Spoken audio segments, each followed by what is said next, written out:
Assalamualaikum warahmatullahi wabarakatuh, sobat-sobatku sekalian, khususnya para pejuang CPNS tahun 2024. Saya ucapkan selamat datang, selamat bergabung dengan saya di channel ini. Semoga kita semua senantiasa diberikan kesehatan dan kekuatan oleh Allah Subhanahu wa Ta'ala. Amin ya Rabbal 'Alamin. Pada video kali ini saya kembali akan membahas soal-soal TBK Bahasa Indonesia, khususnya terkait dengan menentukan ide pokok paragraf. Seperti biasa, sebelum kita mulai, saya kembali ingin mengajak teman-teman yang mau terlibat untuk menjawab soal-soal dalam video ini. Silakan siapkan alat catatannya, dan bagi teman-teman yang memiliki jawaban berbeda dengan apa yang saya terangkan dalam video ini, tolong dituliskan di kolom komentar. Kita mulai dengan soal nomor 1. Perhatikan, saya akan bacakan untuk teman-teman sekalian. Kebijakan pembatasan penggunaan kendaraan berbasis fosil di beberapa kota besar Indonesia akhir-akhir ini menjadi sorotan. Langkah ini dilakukan sebagai upaya menurunkan emisi gas buang yang berdampak negatif pada lingkungan dan kesehatan masyarakat. Selain itu, pemerintah juga berharap kebijakan ini bisa meningkatkan penggunaan transportasi publik yang lebih ramah lingkungan. Apa ide pokok paragraf di atas? Opsinya: A. Pemerintah berharap masyarakat beralih ke transportasi publik. B. Emisi gas buang berdampak negatif pada kesehatan masyarakat. C. Kebijakan pembatasan kendaraan berbasis fosil bertujuan mengurangi emisi gas buang. D. Penggunaan kendaraan berbasis fosil perlu dibatasi di kota besar. Dan E. Kebijakan lingkungan semakin disorot masyarakat. Untuk soal nomor 1 ini jawaban saya adalah C ya. Kebijakan pembatasan kendaraan berbasis fosil bertujuan mengurangi emisi gas buang.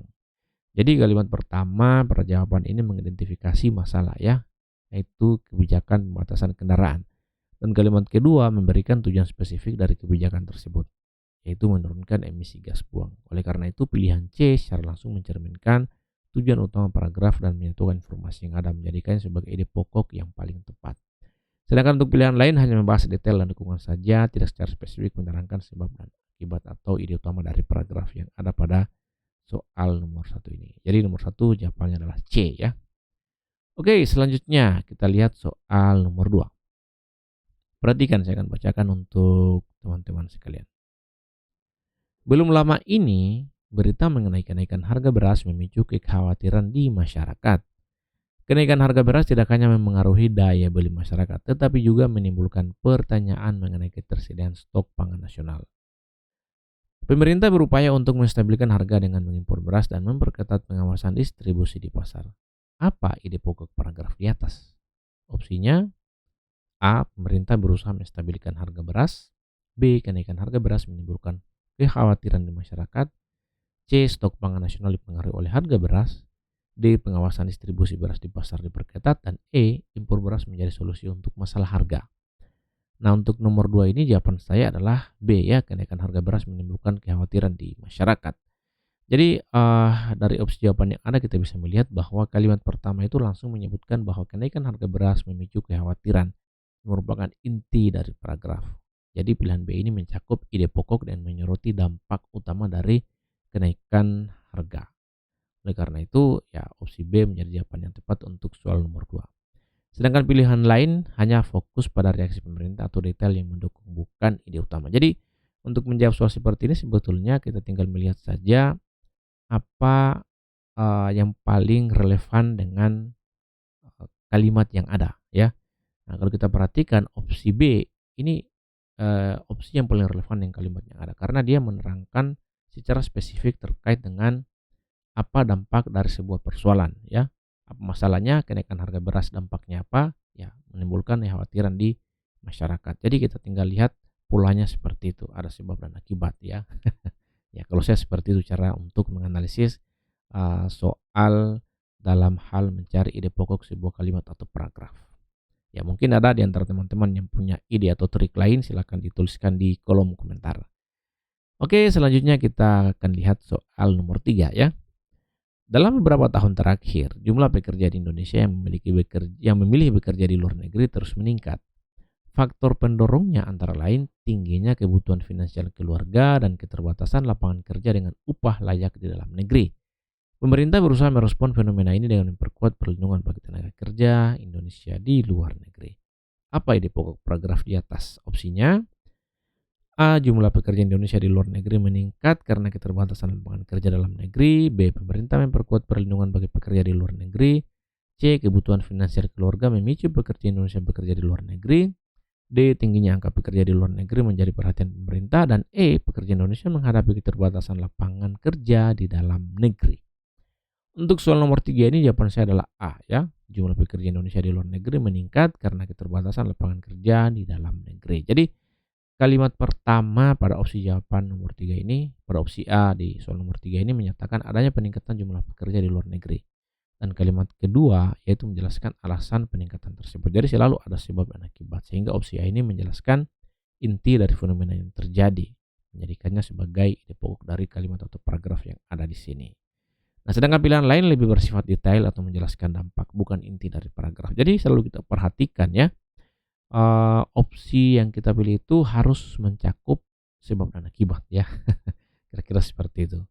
Apa sebabnya? Ya ini keterbatasan lapangan kerja. Akibatnya apa? Jumlah pekerja Indonesia di luar negeri mengalami peningkatan. Ya kita selalu kembalikan pada model pertanyaan seperti itu teman-teman. Oke, kita lihat soal selanjutnya, soal nomor 4.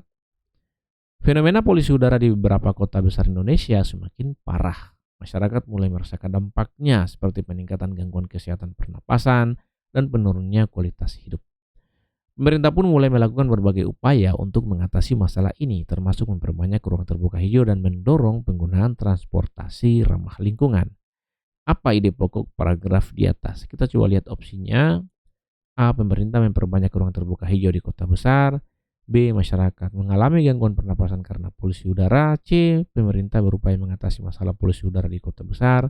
D. Polusi udara di kota besar semakin parah dan berdampak negatif.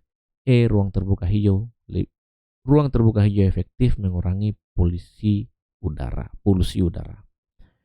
Untuk soal nomor 4 ini jawaban saya adalah D ya. Polusi udara di kota besar semakin parah dan berdampak negatif. Jadi kalimat pertama itu memperkenalkan masalah utama, polusi udara yang semakin parah, dan kalimat kedua menyebutkan dampaknya. Ya, dampaknya yaitu berdampak negatif. Jadi pilihan D ini merangkum inti paragraf dan menekankan masalah dan dampaknya secara umum. Ya, kalau kita lihat opsi-opsi yang lain ya itu lebih fokus pada respon atau detail yang mendukung pilihan lain lebih fokus pada respon atau detail yang mendukung dan bukan ide pokok dari kalimat atau paragraf yang ada. Sedangkan opsi D yaitu bicara tentang sebab dan akibat. Jadi dia bicara tentang apa dampak dari polusi udara itu berdampak negatif. Dampak negatifnya apa? Ya gangguan pernapasan ya, kemudian polusi udara dan lain sebagainya. Kira-kira seperti itulah. Oke. Ya, kita lanjut soal nomor 5. Perhatikan, saya akan bacakan untuk teman-teman sekalian. Soal terakhir dalam rangkaian pembahasan soal terkait dengan menentukan ide pokok paragraf atau kalimat.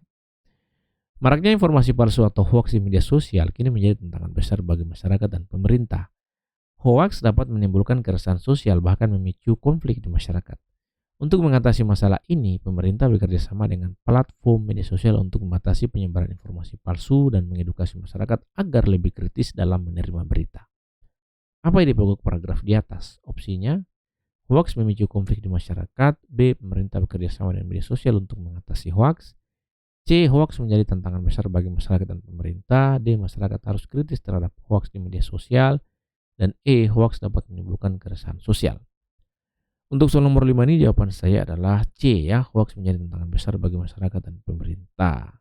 Jadi kalimat pertama secara langsung menyebutkan bahwa hoax merupakan tantangan besar yang menjadi fokus paragraf. Jadi pilihan C ini mencakup inti masalah yang dihadapi oleh masyarakat dan pemerintah. Sehingga pilihan C menjadi opsi yang benar untuk soal nomor 5. Sedangkan pilihan lain hanya menjelaskan dampak atau respon saja, tidak merangkum ide utama seperti pada opsi C. Kira-kira seperti itu ya.